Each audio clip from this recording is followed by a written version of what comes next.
Agradecemos a Deus mais uma vez por estar lançando mais um vídeo. Em primeiro lugar, eu cumprimento você, desejo que Deus abençoe você e a sua casa. Hoje nós continuaremos o assunto da semana passada, falando acerca da comunicação. Mas antes eu quero pedir a você que, se você desejar, se inscreva no nosso canal, compartilhe esse vídeo, faça um pequeno comentário e deixe o seu joinha. Assim você vai estar nos dando uma força. Te agradeço desde já. Pessoal, o meu objetivo, gravando um vídeo semanal, é sempre poder ajudar a família, ajudar casais. Eu creio que todo casamento pode ser melhorado a partir do momento que uma das partes se empenhe em melhorar, convencendo a outra. Assim um casamento pode ser melhorado. E creio também que a alternativa do divórcio parece, mas não é uma boa alternativa. O divórcio muitas vezes é uma fuga do problema. O divórcio, na maioria das vezes, é uma imaturidade do casal, porque ele tem dificuldade em contornar a situação e opta pelo divórcio. Mas eu não creio que o divórcio seja uma boa. Acontece muitos divórcios, mas não é saudável. Pessoal, hoje nós vamos continuar no mesmo assunto da semana passada e eu quero propor um tema. Eu diria que comunicação é muito mais que palavras. Nós vamos tentar demonstrar isso abordando alguns assuntos pertinentes. Eu quero começar dizendo que homem e mulher têm características distintas que influenciam na sua comunicação. Raramente homem e mulher querem dizer a mesma coisa. Eles têm uma distinção nas suas características, na sua personalidade. E o grande desafio é exatamente ambos se compreenderem.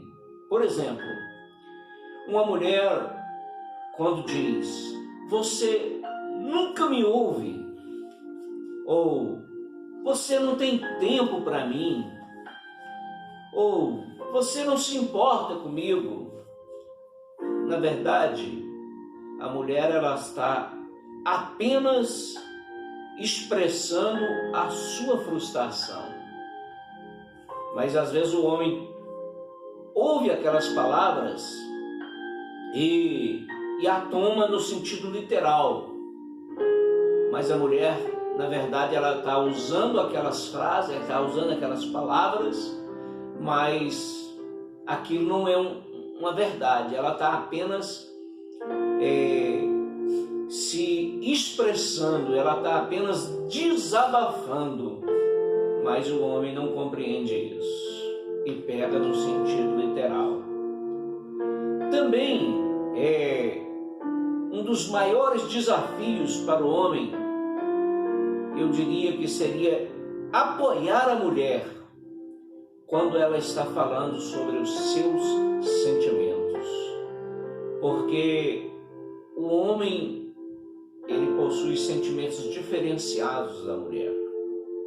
Então, quando a mulher começa a falar acerca dos seus sentimentos, é um tremendo desafio para o homem compreender aquela cabeça, compreender aquela situação, entender aquele momento. Então, é um desafio para todo homem poder apoiar a mulher no momento difícil, poder apoiar a mulher quando ela está querendo externar, desabafar, falar daquilo que ela está sentindo. E também, para nós seguirmos adiante, eu diria que para a mulher o desafio é semelhante. Porque para uma mulher apoiar um homem e compreender o homem e entender o sentimento do homem também é simplesmente desafiador. Principalmente quando o homem usa o silêncio como meio de comunicação. Porque uma das características masculinas é se trancar. Às vezes a mulher até fala com o homem e ele não responde. Às vezes uma das maneiras do homem comunicar é fazer silêncio. Mas nem toda mulher consegue compreender isso. Pessoal, quero trazer um assunto. Eu quero abordar duas razões. Existem várias. Eu quero abordar duas que eu considero as principais. Duas razões pelas quais as pessoas têm dificuldade em manter uma comunicação aberta. Primeiro, há pessoas que não conseguem se expressar por não terem sido treinadas para falar.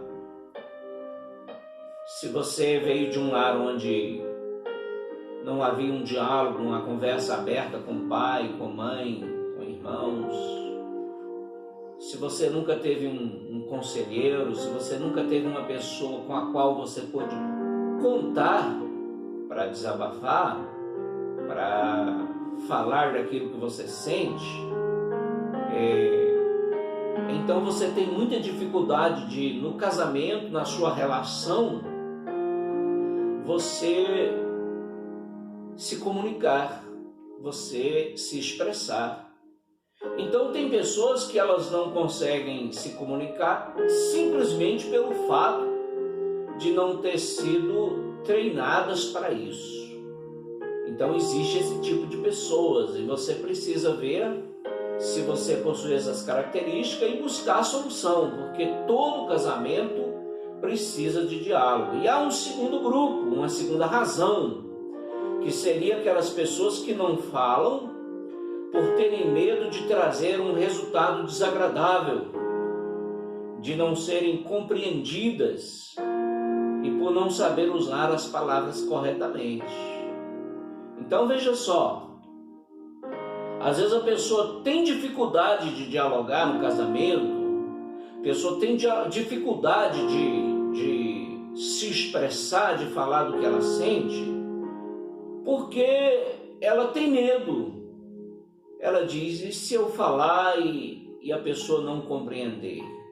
E se eu falar e o resultado for diferente do que eu estou esperando? Então a pessoa pensa, talvez eu não vou ser compreendido quando eu abordar o assunto.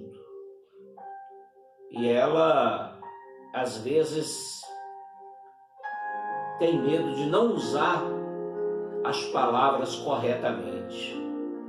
Diz, talvez eu não vou conseguir usar as palavras corretamente. Deixa eu te falar.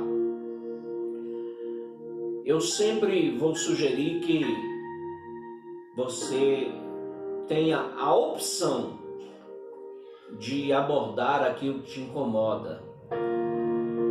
Eu sempre vou sugerir que você converse. Não importa se você possa ocasionar uma briga, você possa ocasionar um mal-entendido, não importa. Mas o diálogo é fundamental. A comunicação é fundamental. Você não pode viver ao lado de uma pessoa infeliz, você não pode viver ao lado de uma pessoa insegura, frustrada, então você tem que abordar. E você não pode ter uma postura covarde, medrosa, de dizer, eu tenho medo. Não. A minha opinião é, dê o que dá, não importa que resultado você vai ter, mas aborde. Porque muitas vezes, quando você abordar os seus sentimentos, quando você chamar a pessoa para uma conversa, pode ser que momentaneamente vai ter uma desavença, vai ter um mal entendido, mas se esse casamento tem que dar certo, se essa relação tem que dar certo, então aborde a si mesmo, porque quando você abordar, em algum momento aquela pessoa vai compreender o que você sente e vocês vão falar a mesma língua no casamento, ok? Então é preciso ter essa consciência. Você precisa de uma conversa aberta. Não tenha medo. Se você não foi treinada, procure ajuda. E se você tem medo, também procure ajuda. Mas aborde, converse, fale. Porque se você tiver de viver casado, viva feliz. Não viva ao lado de uma pessoa com medo, pisando em ovos, com medo de abordar os assuntos, ok? Para comunicar corretamente, eu quero sugerir algumas coisas para você melhorar a sua relação. A primeira delas, eu diria, pare de mentir. Pare de mentir. Fale sempre a verdade. Um dos problemas mais difíceis de corrigir num relacionamento é a falta de confiança. É um dos piores problemas. Porque se você quiser perder a confiança de uma pessoa, ela descobrir que você está mentindo para ela. Ok? Então, uma das piores situações do casamento é a confiança perdida. E a maneira de se perder a confiança de alguém é mentindo para essa pessoa. Então não funciona a mentirinha no casamento, na relação. Isso nunca deu certo, nunca vai dar certo. Eu quero dizer para você, opte, tome uma decisão, tome uma opção por falar sempre a verdade. Não importa as consequências. A verdade é sempre a melhor opção, ok? Então pare de mentir. A segunda sugestão que eu diria é: pare de brigar. O sábio Salomão, em um de seus provérbios na Bíblia, ele disse o seguinte: a palavra branda aplaca o furor. Provérbios 15, versículo 1, caso você queira conferir na Bíblia. Então veja só, se o seu casamento está conturbado, se vocês estão tendo muito atrito, muita discussão, parece fácil, eu sei que não é fácil, mas se você se propor agora a parar de brigar, o seu cônjuge vai compreender que você não quer briga. Não importa o que ele fale, não importa o tom da sua voz. Se você se propor parar de brigar, é aquele provérbio popular tão conhecido que diz: quando um quer, dois não briga. E isso é um fato. Você não pode medir força com o seu companheiro, com a sua companheira. Isso não vai levar a lugar nenhum. Cada um quer falar mais alto do que o outro, e cada um quer ter razão. O que eu digo para você é o seguinte: pare de brigar. E em terceiro lugar eu quero dizer, pare de ser inconveniente. O sábio Salomão também disse em outro dos seus livros, que diz, há tempo para todo propósito debaixo do céu. Eclesiastes 3:7. Existe um momento certo para falar.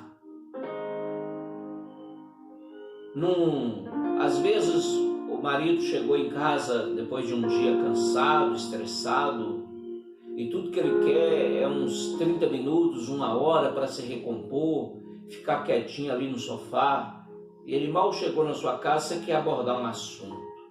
Às vezes também a mulher está agitada com as crianças, está na TPM, e o camarada quer manter um diálogo. Ei, sabedoria. Existe um momento certo para abordar os assuntos, para tratar dos problemas. Saiba escolher esse momento. Mas uma coisa que eu digo para você não deixe de falar. Não se permita não falar. Escolha o momento certo, mas não demore muito e fale. Aborde o assunto, ok? Eu costumo dizer o seguinte: não acumule dentro de você ressentimentos, porque às vezes quando você resolver colocá-los para fora, talvez seja tarde demais.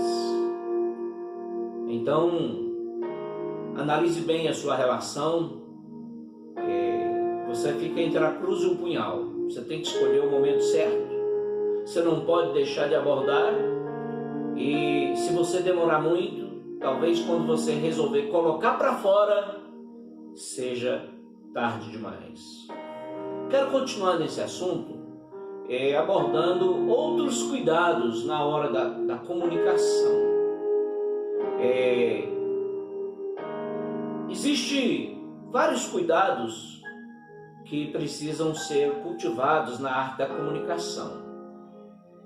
Por exemplo, expressões e sinais. Balançar a cabeça, mexer as sobrancelhas, torcer os lábios, expressões faciais. Muitas vezes um gesto, você torce a boca, ou você balança a cabeça, ou você despreza uma pessoa com um gesto, aquilo pode doer mais do que um grito, mais do que uma palavra, porque no seu gesto você depreciou aquela pessoa que está do seu lado. Então, não deixe que a sua relação seja machucada ou afetada por esse tipo de situação, porque às vezes você não está falando nada, mas você está gesticulando, não é?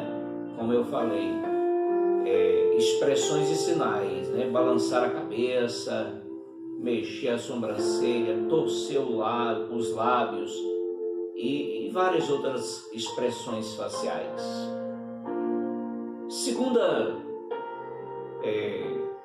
Segundo ponto aí de outros cuidados, reconhecer o erro.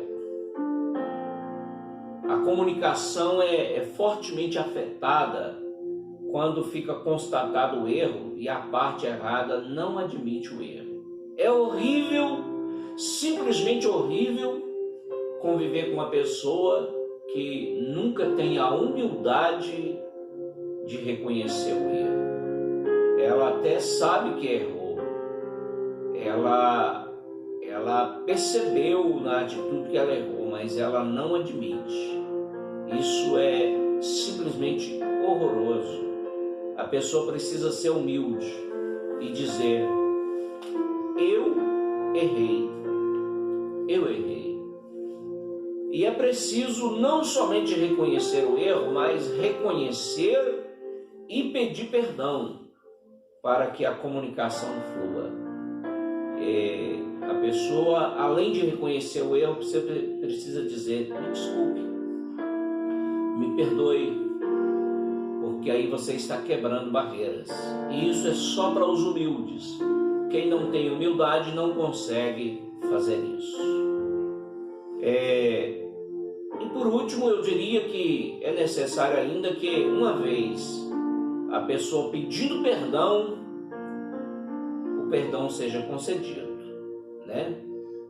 Porque às vezes a pessoa errou, ela reconheceu o erro, pediu perdão, mas você tem muita dificuldade de liberar o perdão e fica remoendo aquele assunto por muito tempo, aquele fato por muito tempo. Então, reconhecer o erro, pedir perdão e você liberar o perdão. Isso é fundamental. Existem outras coisas que eu diria que deveríamos tomar cuidado. Dentre elas, eu diria: não faça greve. Ou seja, alguns casais se utilizam de períodos de greve como forma de punição. Alguns dos tipos de greve mais usados são, em primeiro lugar, a greve do silêncio. Sabe quando o casal se estranha e aí os dois se trancam? E às vezes tem casais que passam dias sem se falarem. Uma das coisas mais comuns nos casais é a greve do silêncio. Isso é uma infantilidade muito grande, é uma atitude de menino, de adolescente. Então, cuidado, não faça greve do silêncio, seja maduro, tá? Tenha a hombridade de encarar de frente os problemas do seu casamento e aborde. Estou machucado, estou com raiva, não gostei. Agora, a greve do silêncio é para o casal que ainda não amadureceu, é para o cônjuge que ainda está usando fralda, para um adulto infantilizado, eu diria. E ainda cuidados que nós precisamos ter na hora da comunicação, eu diria que é a greve do relacionamento.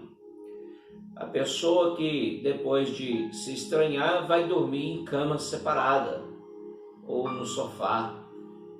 Quantos casais, às vezes por um pequeno detalhe, uma desavençazinha que poderia ser resolvida, ambos se estranham e um vai, se a casa tiver a opção de um segundo ou um terceiro quarto, se estiver vazio ele vai para lá, ou então vai para a sala, dormir no sofá e fazer beicinho.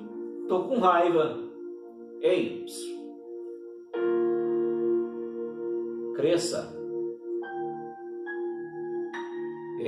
Quando o casal, por algum motivo, permite cama separada, de certa forma ele está dando brechas para o mal. Ele está abrindo precedentes para o mal. Não permita essas coisas no seu casamento. Em último lugar, eu queria sugerir abordar um outro tipo de greve, que é a greve do sexo. É quando o casal não está bem e aí a pessoa resolve fazer a greve do sexo, tipo assim: não vem que não tem. Então, com o objetivo de punir o outro, então ele faz a greve do sexo. Não vem que não tem. E aí, às vezes, passa dias. A mulher não cede, às vezes o homem também não cede. E fazem, às vezes, longos dias de greve do sexo. Isso também é de uma infantilidade muito grande. Sexo é uma necessidade que precisa ser suprida. E às vezes, com uma greve dessa aí, você pode abrir um precedente que você não vai gostar. A própria Bíblia, porque eu creio na Bíblia, ela diz que o casal só pode ter uma privação sexual por mútuo consentimento, quando os dois consentem, e por um motivo espiritual, quando alguém vai fazer um jejum, ou um período de oração, ou coisa semelhante. Ok, gente? Pessoal, às vezes esse tipo de atitude, essas condutas inadequadas que as pessoas, às vezes inconscientemente têm no casamento, ela vai trazer resultados que você não espera. Ela vai piorar a situação. Então, como eu não posso falar por mais tempo, eu vou ter que ir parando por aqui para o vídeo não ficar demasiadamente longo. Eu quero dizer, cuidado com as suas atitudes no casamento, valorize a sua relação, ore pela sua casa, ore pelo seu marido, ore pela sua esposa. E por hoje eu vou ficando por aqui, desejando a você uma semana abençoada, desejando que Deus abra os céus sobre você e a sua casa. E eu vou ficando por aqui e até o próximo vídeo.